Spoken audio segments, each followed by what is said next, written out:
let me speak to you about the layers of acceptance, because you're going to start to think along this journey that, I've finally grasped it now, it's all sorted forever. But that's not the reality, because years and years into the recovery journey, when I was no longer chronically anxious and chronically guilty, I noticed that I was just subtly changing my perspective of guilt and anxiety, not feeling as internally gripped to it, not feeling as internally locked to it.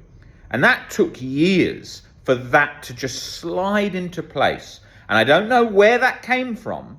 I don't know why on that specific day I started to think of it differently, but there was a shift.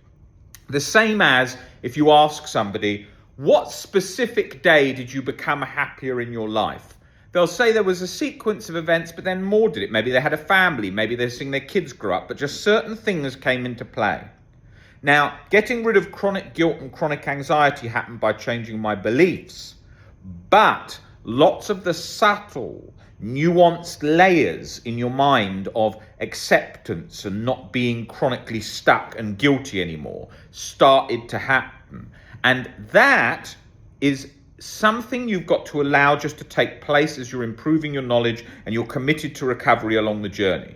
Because otherwise you expect that, I'll just be able to do ... and it will all be gone. Yes, you'll be able to reduce chronic anxiety and guilt right down. But subtle levels of perspectives are going to change, the same as if you ask a great writer, when did they start writing in a new style? They won't be able to pinpoint the exact day. When did they have a certain observation that changed their way of thinking? They won't be able to pinpoint an exact day.